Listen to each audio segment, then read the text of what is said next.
Chapter 2 Earth's Mightiest Adventurers. The sanctum smelled like old paper, candle smoke, and the faint metallic tang of power. Kael turned in a slow circle, trying not to gape.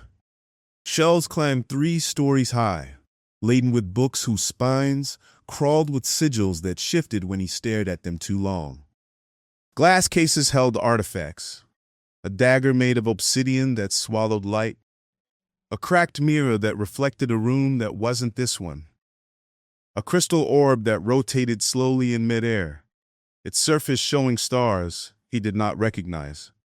A carpet beneath their boots was patterned with circles and lines that made Kael's head hurt if he tried to follow them all the way through. Somewhere deeper in the sanctum, a clock ticked with the weight of centuries. "Nice place," he said finally. "Ever think about adding a plant? Brighten it up." Dr. Strange ignored him for the moment. He traced a sigil in the air with one hand. Glowing lines flickered into being and then expanded into a floating circle of symbols. They weren't like Lyra's runes, or any of the arcane script Kael knew. Sharper, more geometric, arranged in concentric layers. Lyra watched with intense interest, golden eyes following the pattern. "You cast without verbal components," she remarked. "And the somatic forms are simplified. Fascinating. Here, magic is more about intent and formalized words," Strange said. "We shape it through focus and training. Words are for clarity, not necessity. Your structure is different." He flicked 2 fingers. The sigils shifted, reorganizing as they scanned the 4 of them. A faint outline appeared over each of their bodies, like a ghostly mannequin showing places where power threaded through them. "Unique energy lattice," Strange murmured. "Slots, almost, where different spell patterns anchor. Not like our reservoirs at all. It's compartmentalized." "Spell slots," Lyra said, delighted. "You actually see them?" Strange's head tilted. "You know the term? It's what I call the structure of my power," she said. "Finite invocations per rest, differentiated by complexity. I never thought you could see them." Toren folded his arms. "So what am I made of in your little picture there?" Strange flicked the gesture. The image over Toren expanded. Lines of dull, heavy power wound around his muscles and bones, focused especially in his shoulders and forearms. Another, subtler pattern pulsed at his heart. "Physical reinforcement," Strange said. "Durability beyond normal parameters. And something else. A binding. Oath magic?" Seren nodded. "He swore a vow long ago. Protect the helpless. Stand firm against the dark, all of that."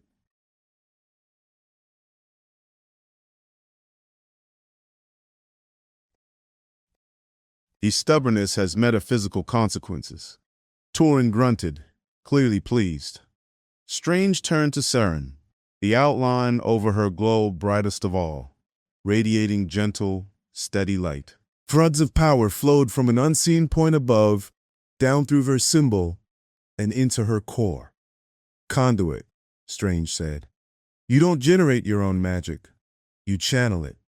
"My God's grace," Seren agreed. "The sun radiant, right?"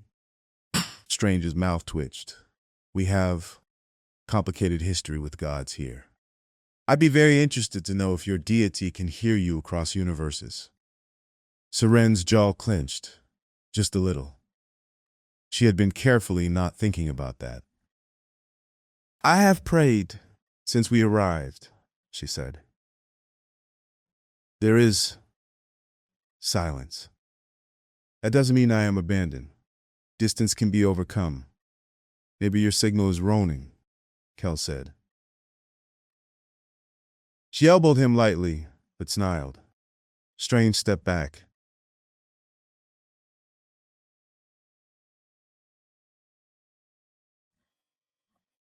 "Regardless, your connection is still active. That alone raises questions I don't have time for today." He turned toward Kael. You're an odd mix. Flattering, Kael said. The outline above him pulsed green and silver.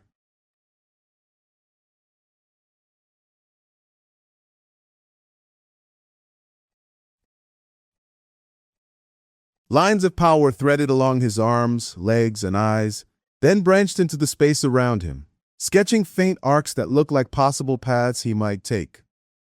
Probability bias, Strange said softly. Fate twisting. You lean luck around you, and there's a bond to something beyond this realm. A source of your arrow magic. Kael shrugged. I made a deal with the spirit of the wild once. She liked my aim. I like not being eaten by her wolves. He sleeps with his bow, Toren added. It's unsettling. Bow's named Whisper, Kael said. We're in a committed relationship. Lyra rolled her eyes. Strange closed his hand, and the siddles vanished. All right, he said. Here's the situation. 3 days ago, my instrument started picking up small fluctuations in the fabric of reality. Little spikes. Manageable. Then, 18 hours ago, we recorded a massive surge in Midtown Manhattan. Something tore a hole through the barriers between universes. That was the Lich, Seren said immediately. His ritual tower. Strange nodded. Presumably. The hole snapped shut almost instantly, but its edges are unstable. Think of it like a wound that was forced closed. Now it's infected, and the infection is spreading along our world's ley lines. Lyra's tail flicked. How bad? I'd enough that the Stark early warning satellites pinged my phone, Strange said dryly. So when Spider-Man called to say 4 glowing medieval weirdos fell out of the sky and fought a rogue combat drone, I connected some dots. Rogue combat drone? Kael asked. The metal suit, Strange said. Old Stark tech. It was supposed to be decommissioned, but something reactivated it and rewrote its targeting protocols. It locked onto your energies. Something, Lyra repeated. You mean someone? Strange's gaze sharpened. Yes, the same corruption I'm sensing in the knives cutting through our reality was in that suit's core.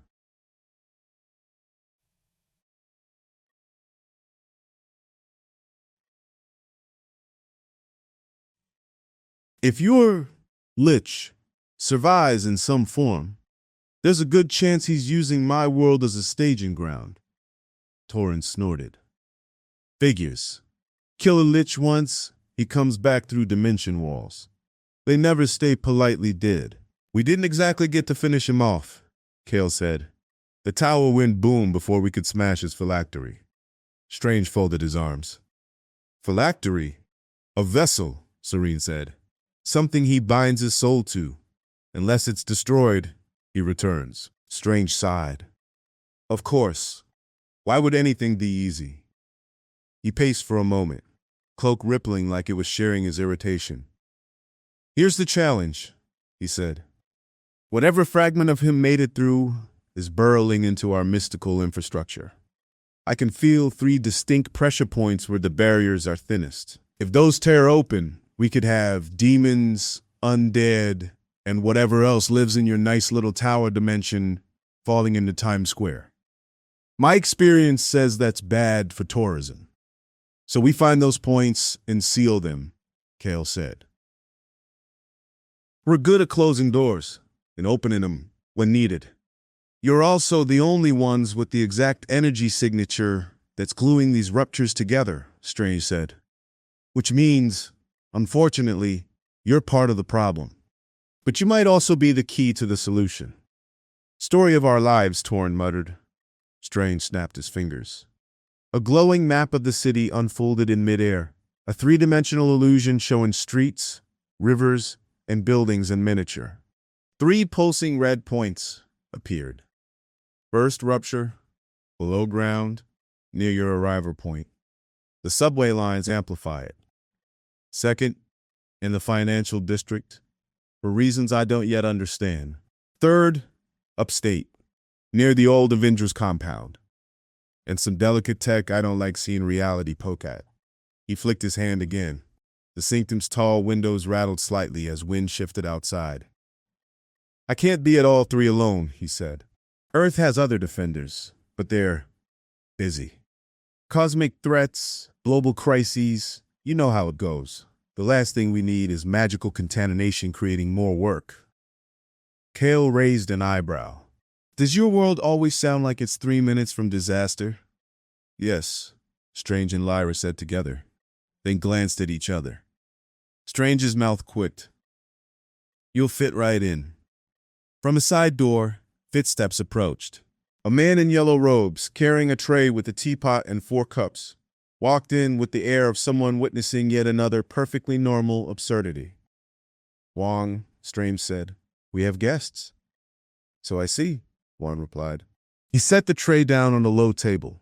His eyes took in Toren's armor, Seren's holy symbol, Lyra's horns, and Kael's bow with an impressively calm once-over. Off-worlders? Off-multiverses, Strange said. Ah, Long said, as if that was somehow worse, but unsurprising. He poured tea, handing cups to each of them without comment. Kael sniffed his. Is this infused with anything mystical? Caffeine, Long said, which in this house counts as mystical. Good enough for me, Kael said, and took a sip. It was strong and earthy, and warmed away some of the lingering chill from the portal. Long turned back to Strange. Spider-Man called again. The authorities recovered the drone's core. It's being transported to a secure facility. Please tell me not by S.H.I.E.L.D., Strange said. By an agency using a name they insist is no longer S.H.I.E.L.D., Long replied. They're bringing it to a lab near the second rupture point. Strange pinched the bridge of his nose. Of course they are. Lyra set her teacup down, eyes bright. So we go there first? Follow the trail? We start with the closest, Strange said. The subway rupture. If that one spreads, it will start warping the entire city from beneath. Subway, Toren said. That underground rail system your metal wagons use? Right, Strange said. We'll go by portal. I'll hold the barriers. You 4 focus on disrupting whatever form magic is lodged there. Try not to bring the roof down on civilians. You say that like we've done before, Kael said. You have done it before, Lyra reminded him. The dwarven highway tunnels under Stonefast. That was one time, Kael protested. And the tunnels were already structurally unsound. Seren rose, the last of her tea vanishing in a glow of warmth. If there are people in danger, we should go. Strange nodded and spun his hand in a wide arc. Sparks flew, tracing a circle in the air. Within it, the image of a dimly lit underground platform appeared, lit by flickering neon and vibrating faintly with the rumble of far-off trains. Welcome to the New York City subway system, Strange said. Try not to judge us by the smell. The portal opened. Toren tightened the strap on his shield and hefted his axe. After you, Holy One. Seren nodded, squared her shoulders, and stepped through. The air on the other side was damp, thick with the odors of oil, metal, and old water. Kael emerged next, bow in hand, followed by Lyra and Toren. Strange's cloak brushed Kael's shoulder as the sorcerer stepped through last. The portal snapped shut behind them, plunging them into the echoing hum of the underground. They stood on an empty platform. Tiles on the walls were cracked, smeared with graffiti and bright colors. A fluorescent light flickered overhead, buzzing angrily. Tracks stretched away into darkness on either side. I'm getting abandoned dungeons vibes, Kael said softly. That's because this station is supposed to be closed, Strange replied. He extended his hands, fingertips glowing faintly.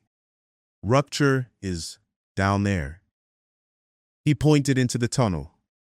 Of course it is, Toren said.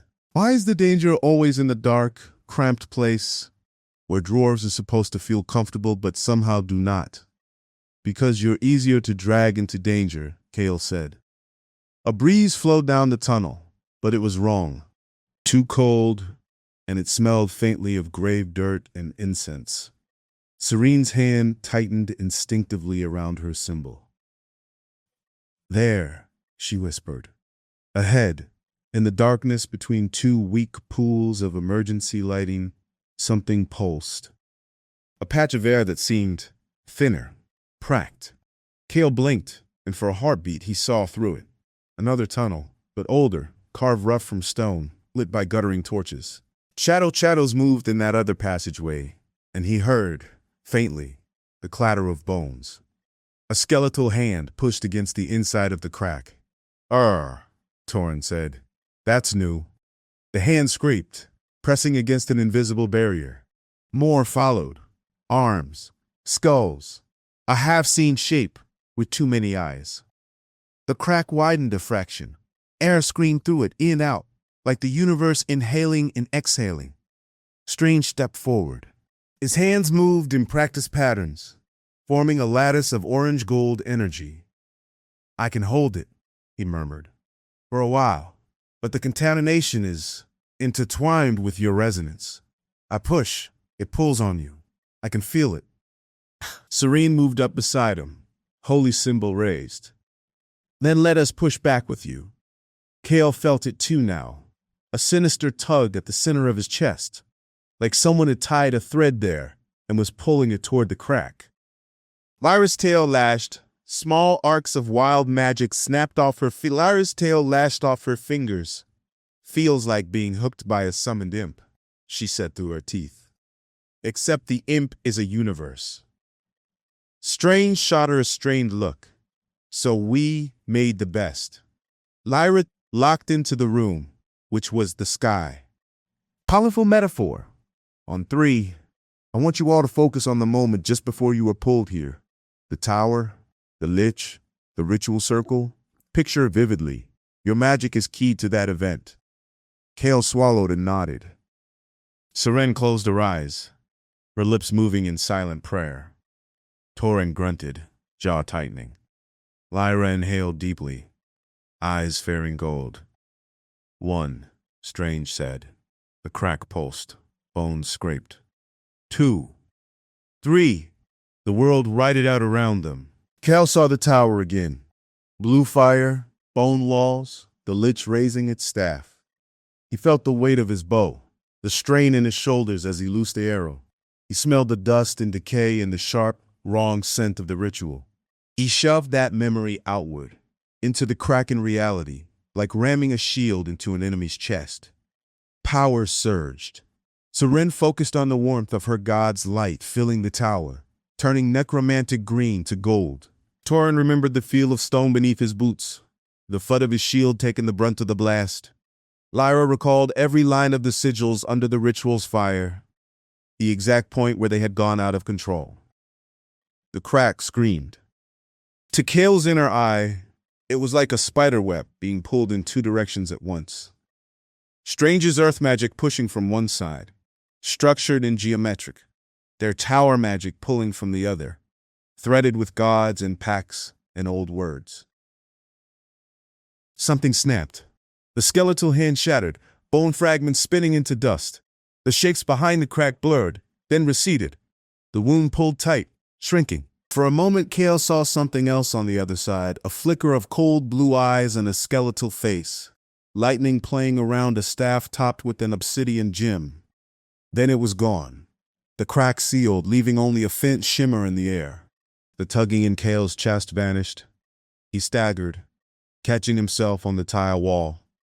Strange exhaled, shoulders slumping for a heartbeat, before he straightened again. 1 down, he said.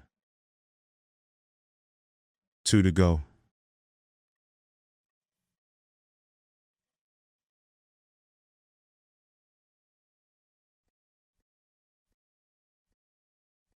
Toren rolled his neck, joints popping. That was unpleasant. "I don't recommend being used as magical rubber band." Seren lowered her symbol slowly, eyes still closed. Sweat beaded at her temple.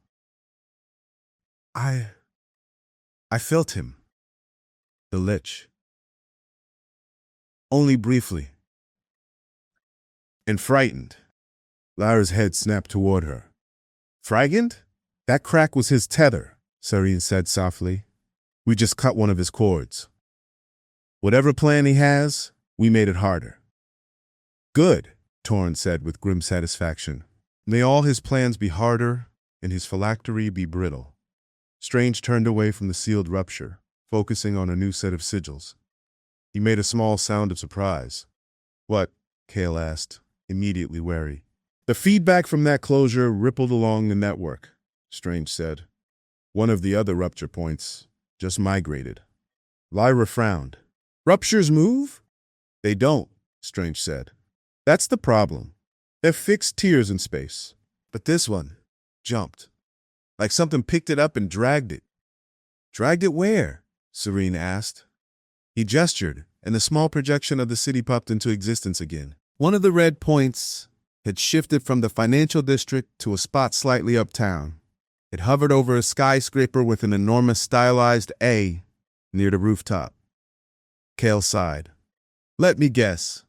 This belongs to someone important. Avengers Tower, Strange said. Former headquarters of Earth's mightiest heroes. It's been repurposed into labs and research facilities. Very secure, very advanced, and exactly the wrong place for reality scars to show up. Earth's mightiest heroes, Toren repeated, tasting the words. What? Like adventurers? Superheroes, Strange said. People with powers, skills, and questionable work-life balance.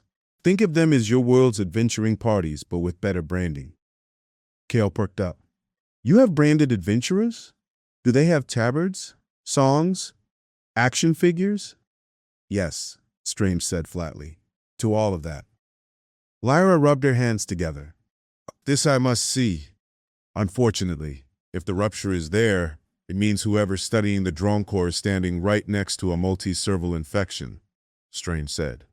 We need to get in before that goes sideways. Why do I feel like getting into the fortress of the local heroes will be harder than sneaking into a Lich's tower? Kael muttered. Strange squinted at the map.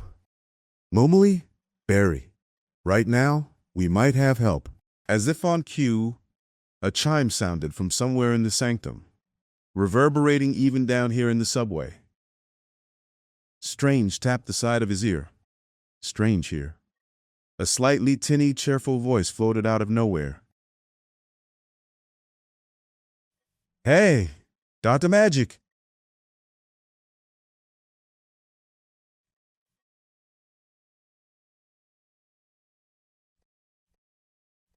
It's your friendly neighborhood guy who just swung face first into a billboard. Hypothetically. You busy? Spider-Man, Strange said. We're underground, closing reality wounds. Please don't tell me you've made it worse topside. Define worse, Spidey said. Because there's a glowing purple crack in the air about 20 feet above the old Avengers Tower, and a robot torso just started floating toward it. Lyra shared a look with Kael. We really do bring the best party favors, she murmured. We sealed the first rupture, Strange said.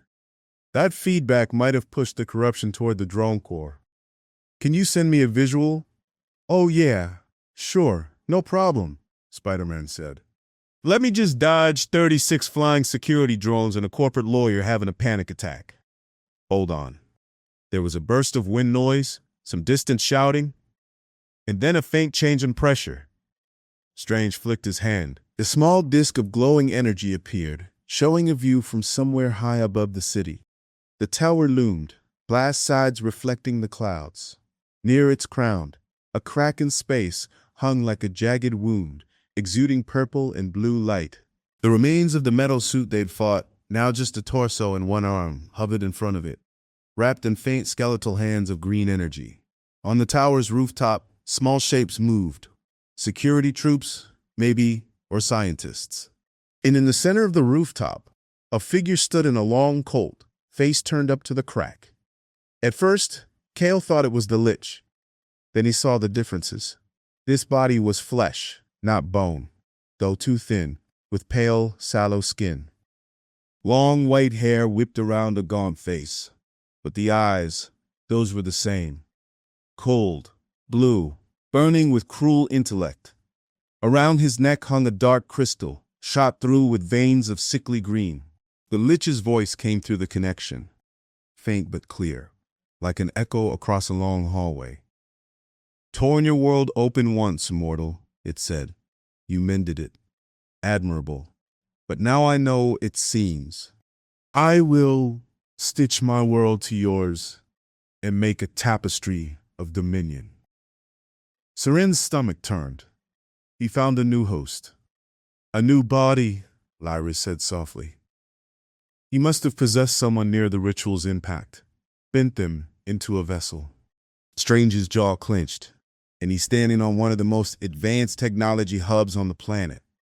Spidey's voice cut back in. "So, friendly suggestion? Maybe hurry? Because the glowy crack is widening, the drone bits are starting to look like they have opinions, and the bald goth Gandalf just turned one of the security guys into I think that's a zombie." "On our way," Strange said. He banished the visual and opened another portal, this one showing the windswept edge of Avengers Tower's rooftop, dangerously close to the growing rupture. Wind howled through the disk, bringing the smell of ozone and something like rotten flowers. Strange turned to them. "We won't get a second chance at this," he said. "We have to break his connection to both your world and ours. That likely means destroying his new anchor." His eyes flicked to the crystal at the Lich's throat. "And whatever passes for phylactery in this situation." Kael checked his bowstring. "We've killed him once. We can do it again." Seren's voice was calm, but her hand shook slightly. "And then, will we be stranded here?" Lyra's gaze went to Strange. He didn't sugarcoat it. "Maybe," he said. "But if we don't stop him, both worlds could be shredded." "So, I won't pretend your choice is fair," Toren grunted. "Nothing about liches is ever fair. We'll figure out going home after we make sure there is a home to go back to." He clapped Seren on the shoulder, iron hard. "If your god can hear across worlds, he'll see what you do. That seems like good job performance to me." Seren took a breath, held it, let it out. "You're right." She lifted her symbol. The light from it flared, warmer than any artificial glow in this strange city. "Then let's finish what we started." Strange nodded once. "Long, monitor the ley lines," he called. "If this goes badly, evacuate the sanctum and begin contingency plan Gray." Wong, who somehow had appeared in the doorway without making a sound, inclined his head. "Try not to die," he said simply. "Been trying for years," Kael said. "Terrible at it." They stepped toward the portal. As Kael's boot crossed the threshold, he felt the air change from damp subway chill to high, thin rooftop wind. The city fell away around them, again in a dizzying grid of glass and light. The crack in the sky crackled directly overhead, its edges dripping purple energy that splashed against an invisible barrier and sizzled. The possessed man, the Lich, stood near the center, arms raised, fingers trailing threads of green energy that burrowed into the crack. Around him, 3 security guards shambled, eyes vacant, skin gone gray. One of them had half a Stark logo still visible on his vest. Spider-Man perched on the edge of a nearby antenna, one leg dangling, body tense. "Oh good," he called. "Back up. With swords and a cape. I feel less underdressed now." The Lich's eyes snapped to them. "Ah," he said, voice echoing with both his old necromantic rasp and a newer, thinner tenor. "My lost pests, you survived the crossing. Delightful. You've saved me the trouble of hunting you." He lowered his arms. The green thread stayed, still humming. "You should not have come," he continued. "Here, I have more tools. And your presence makes the stitch stronger." Kael shot without replying. Risper's arrow streaked toward the crystal at the Lich's throat, glowing with the concentrated force of every angry, exhausted, terrified thought he'd held back since waking up on this god's-forsaken metal road. The Lich flicked 2 fingers.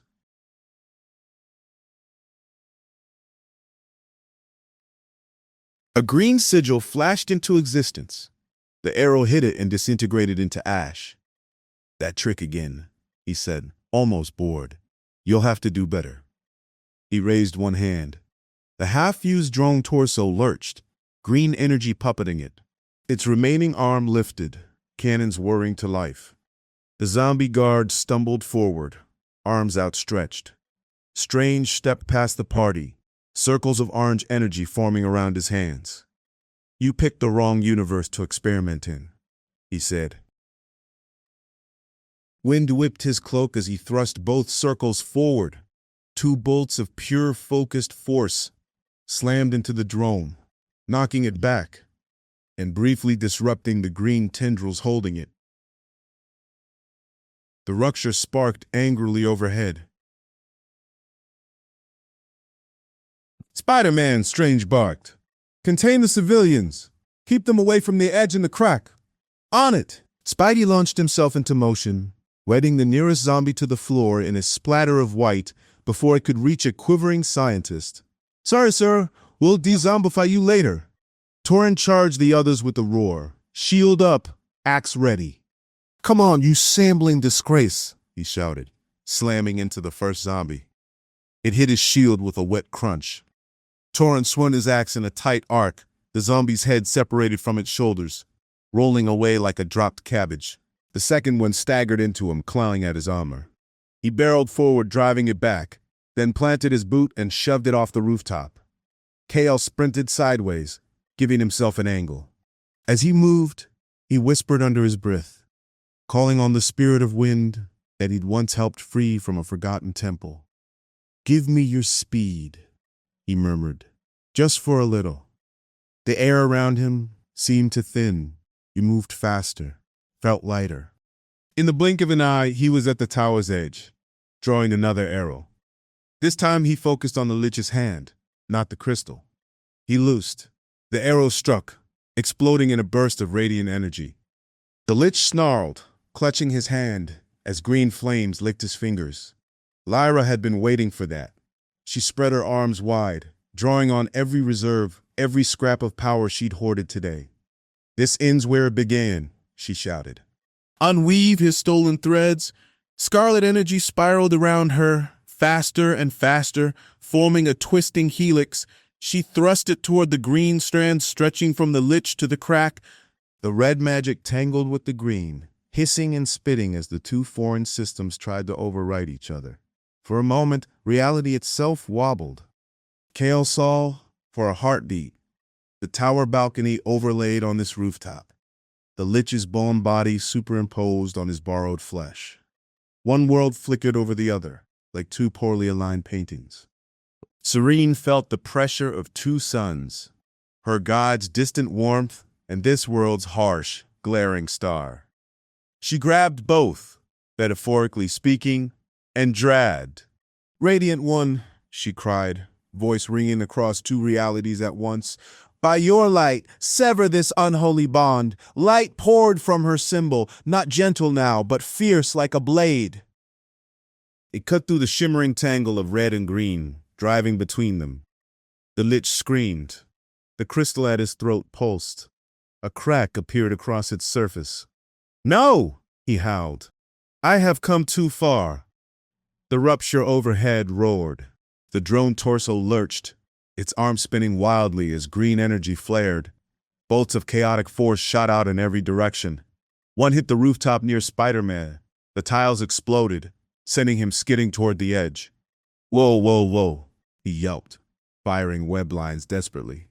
One stuck, he swung down, slamming into the side of the tower and clinging there like an actual spider, chest heaving. Another bolt slammed into Strange's shield. It shattered, throwing him backward. He hit the rooftop hard. The cloak caught him before he slid off, bracing him with a will of its own.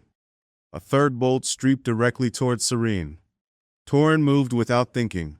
He stepped into its path, shield raised. "Toren, no!" Seren shouted. The bolt hit his shield dead center. For an instant, the world went white. Toren felt the impact like an anvil dropped on his arm. Pain burned up his shoulder and across his chest, and something inside the shield broke. Its rune, carefully carved, blessed, renewed, exploded in a spray of fractured magic. He flew backward, armor screeching against stone, and hit the low barrier at the roof's edge. It cracked under the force. Serene's scream tore through the air. Toren! Kael's heart lurched. He sprinted, arrow already forgotten, fingers reaching. Lyra gasped, wild magic flaring uncontrolled around her in Starks. For a terrifying moment, Toren teetered on the brink, half his body dangling over the city. Then, a streak of red and blue flashed past. Spider-Man's webbing caught Toren's breastplate.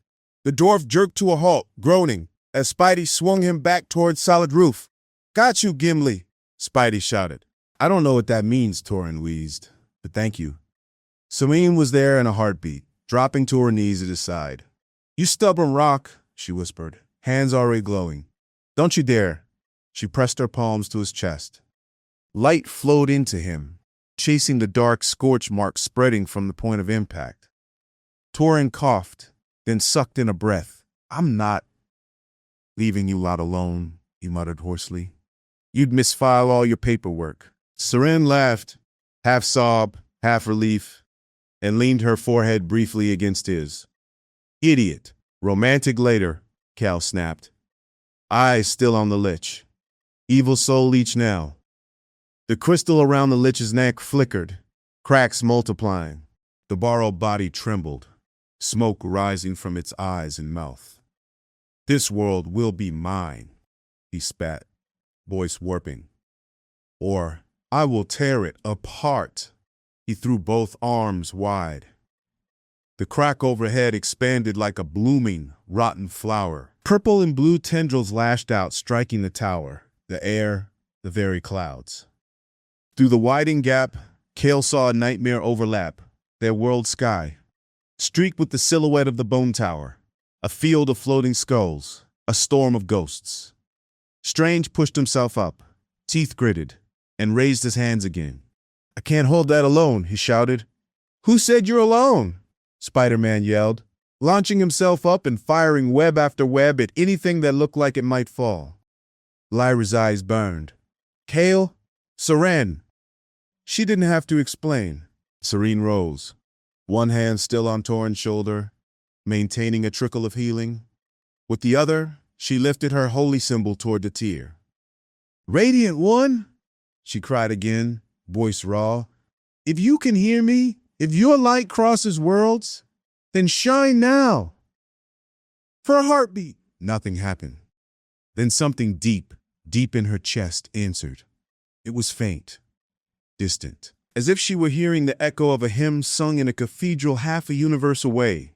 But it was there, a warmth that she knew better than her own heartbeat. Tears sprang to her eyes. "I knew you wouldn't abandon us," she whispered. Light flared from her symbol, brighter than before, a column of gold lancing toward the crack. At the same moment, Kael planted his feet, drew one of his last arrows, and reached for Whisper.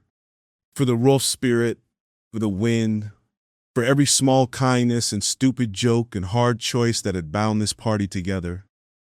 "Help me," he whispered. One more shot. The bow hummed in his hand. Green and silver energy wrapped the arrowhead, spinning faster until it looked less like metal and more like a compressed storm. "Strange!" he shouted. "Can you give me a window?" Strange spread his hands. Orange gold sigils flared around the crack, not closing it, but shaping it, forcing its chaotic edges into a narrower funnel. "Now!" he yelled. Lyra threw her arms upward. "Amplify!" Her red magic surged, wrapping around Serene's golden beam and Kael's arrow, acting like a focusing lens. The three colors braided together, red, gold, green, silver. Kael loosed. The arrow shot upward, riding Seren's radiant beam like a shooting star up a sunbeam, guided by Lyra's sorcery and Strange's circular shields. It hit the crystal dead center. For an instant, absolute silence. Then the crystal exploded.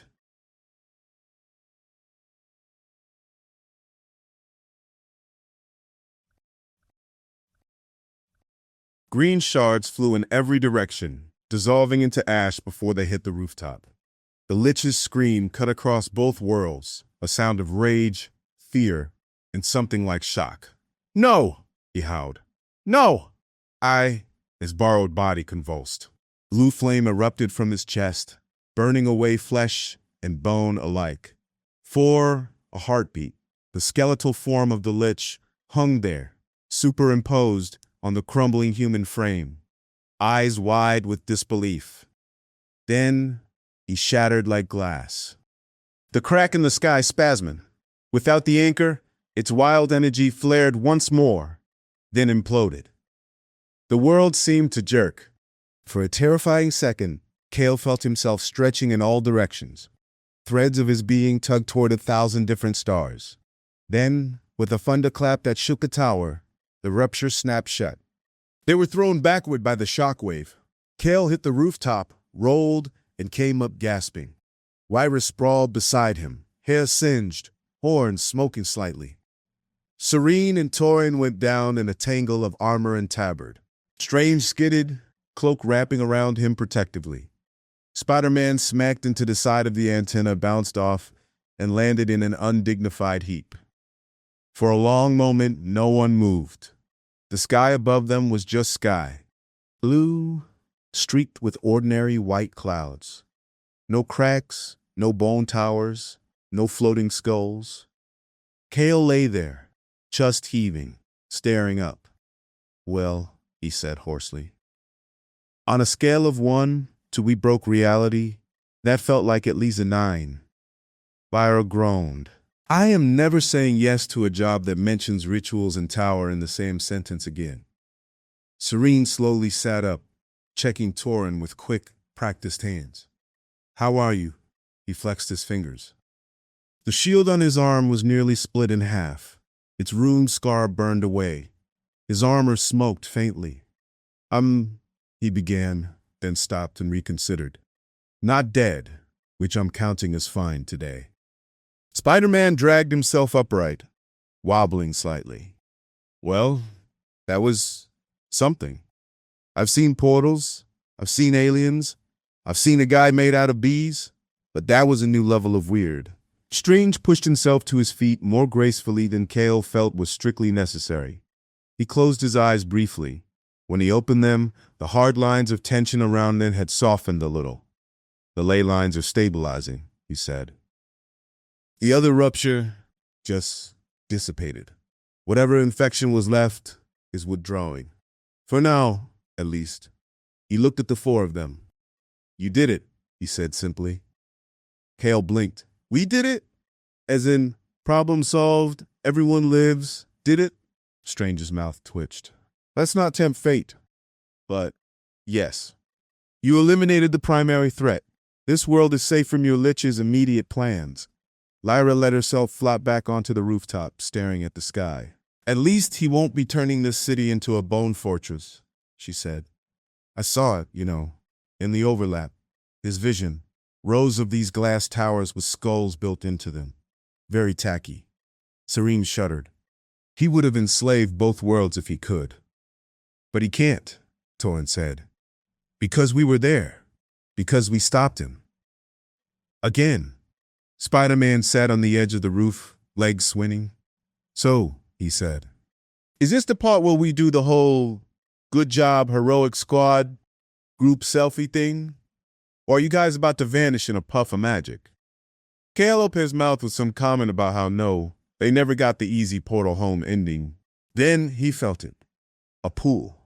Not the sick, wrong tug of the rupture, but something gentler, warmer, directed. Seren's eyes widened. She clutched her holy symbol. "Do you?" she whispered. Lyra pushed up onto her elbows. "Yes. I feel it. A channel. New, but connected to the old." Strange frowned. "What is it?" Kael closed his eyes for a moment, feeling. There, under his ribs, where the earlier tug had been. A small knot of energy, tied to something far away. It pulsed in time with Seren's symbol. "A doorway," Seren said quietly. "Not a tear. A call. My God has found a way to reach us. With your world's magic as scaffolding." Strange's gaze sharpened. "You're saying there's a stable passage forming between here and your world?" "Not fully formed," Lyra said slowly. "But the connection is there. The potential. We did shape it.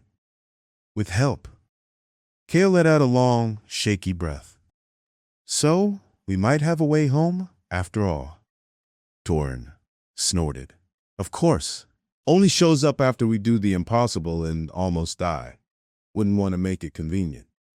Spider-Man hopped down and walked over, mask tilting as he looked between them. "You guys are leaving?" he asked. "Like, leaving? Other universe leaving?" Kael shrugged helplessly. "It's what we were trying to do since we got here." Spidey scratched the back of his head through the mask. Yeah, of course. I mean, you have your own world to save, right? Friends, taverns, quest boards, all that." He paused, then added, "We have quest boards too. They're called group chats, but same vibe." Seren stepped closer to him. "Peter, isn't it?" she said softly. How do you... "Your aura," she said. "Your mask may hide your face, but not your heart. You remind me of a friend back home. Always in the middle of trouble so other people wouldn't have to be." Spidey cleared his throat. "Well, you know, great power, great responsibility, generic trademark slogan, etc." Kael grinned. "You be a good adventurer. You have the right mix of recklessness and guilt. High dexterity, low self-esteem," Lyra added. "Wow," Spidey said. "I feel attacked and seen." Strange's cloak fluttered. "We can discuss career transfers across universes later," he said dryly. "For now, we need to get you back to the Sanctum before this nascent connection stabilizes in an uncontrolled way." He traced another portal in the air.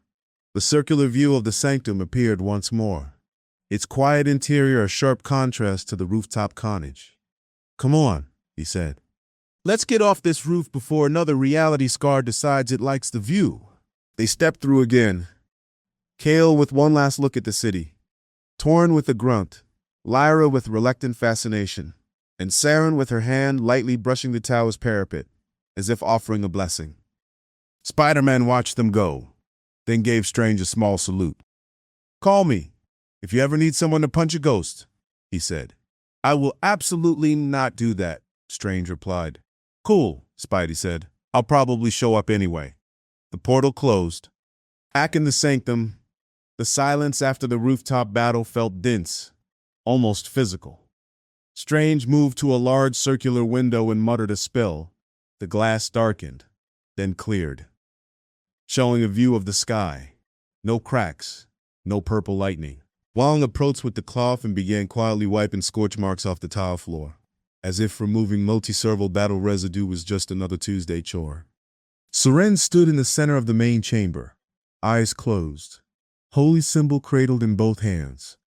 Lyra moved slowly in a circle around her, fingers sketching runes in the air that hovered and then settled into a loose ring. Kael and Toren watched from a few steps back. "So," Toren said quietly, "are we really going home?" Kael didn't answer immediately. He looked at the shelves of strange books, the artifacts, the view of a city like no other. "It's strange and wrong. Earth's keepers of arcane order." At the faint glow gathering around Seren, "I think we might have the chance," he said finally. "Which, given our track record, is already miraculous." Strange joined them, watching the forming circle with professional interest. "I can anchor one side of the passage," he said. "Wong will assist. But the destination, that's on you." Seren exhaled slowly. "I can feel my God's light, dim but present. I will follow it." Lyra licked her lips, focused on the runes. "I will weave it into the structure of this world's magic. Don't fight me, Dr. Strange. Strange smirked slightly. I wouldn't dare. The air around Seren thickened. Kael's hair lifted in a phantom breeze. A soft hum vibrated in the floor, in the walls, in his bones. Light blossomed above Seren's symbol. A sphere of gold shot through with threads of red and faint green silver. It expanded, slowly, into a flat plane. A door of pure light. Through it, Kael saw only brightness at first. Then, slowly, shapes emerged. The outline of trees, a distant mountain, the glint of familiar stars in a different sky. Home. His throat tightened unexpectedly. Toren's hand settled on his shoulder, heavy and solid. Well, the dwarf rumbled. Guess this is it. Lyra stepped back from the circle, panting. Sweat plastered hair to her forehead. That is as stable as I can make it, she said. It will not last long. A few minutes, perhaps. Time is very literal about doors between worlds. Strange nodded, face serious.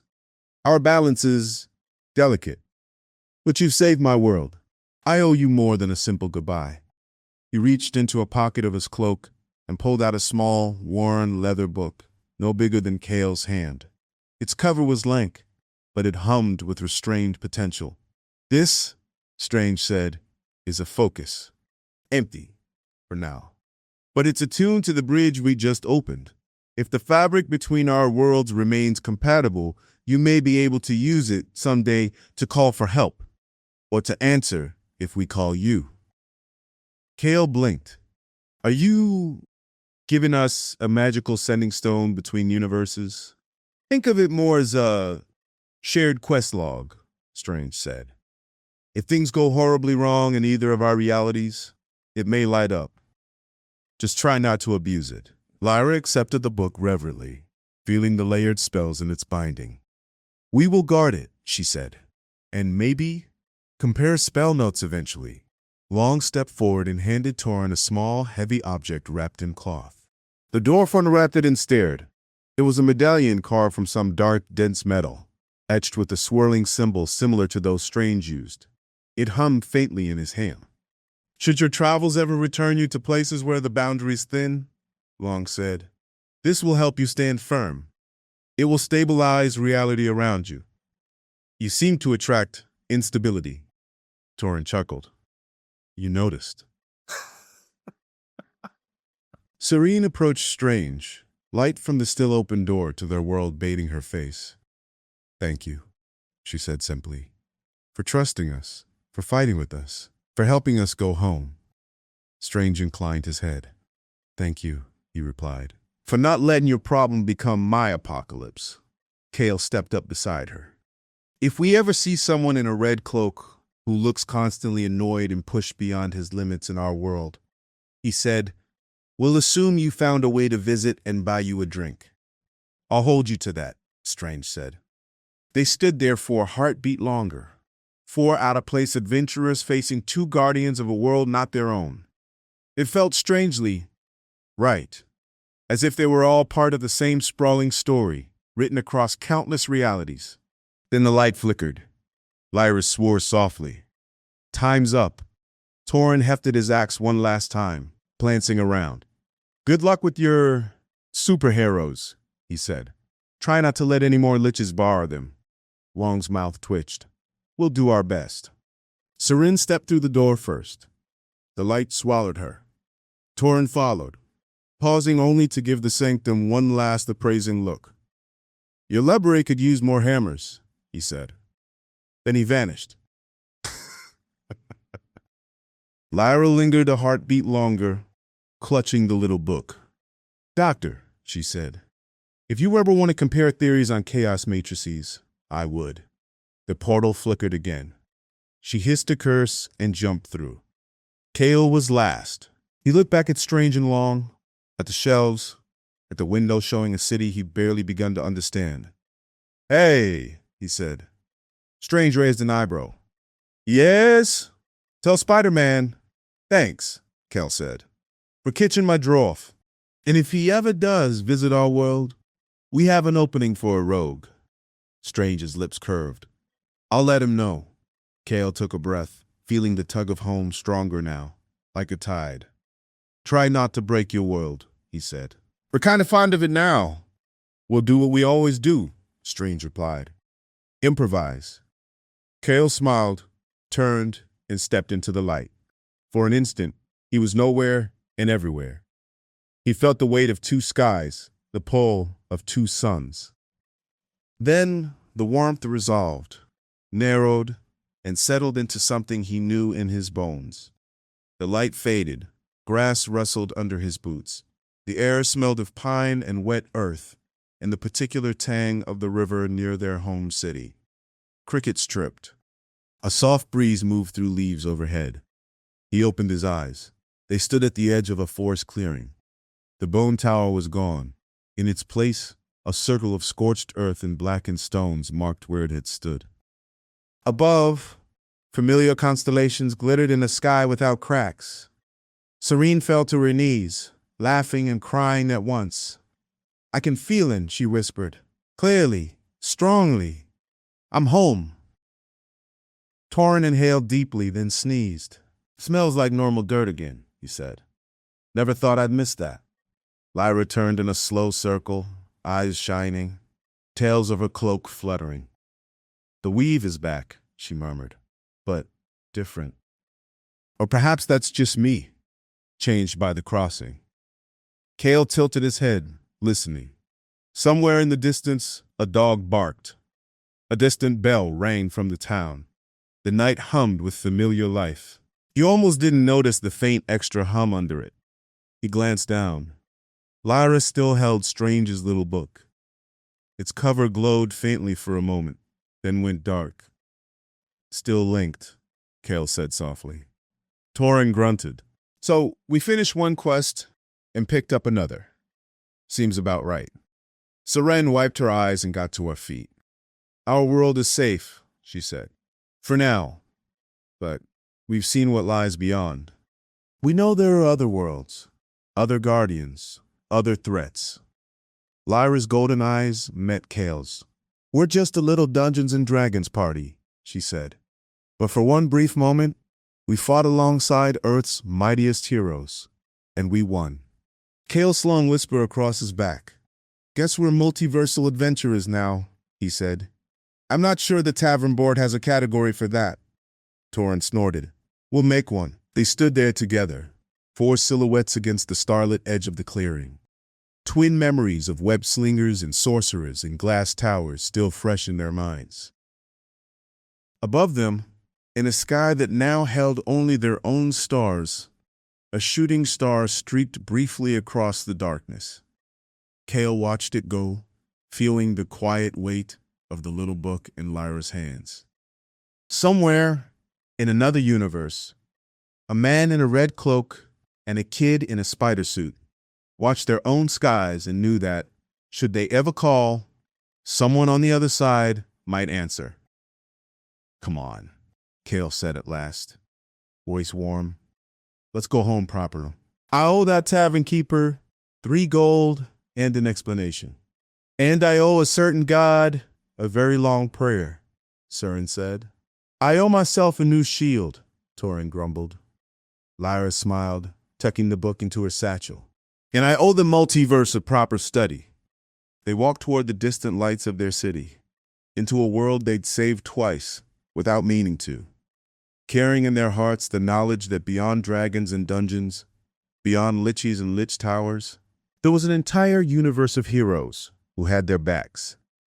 Behind them, the scorch-marked circle where the tower had stood flickered faintly. For just a moment, so brief that only the stars noticed, a thin line of light traced itself in the air above it, like the outline of a door. Then it was gone.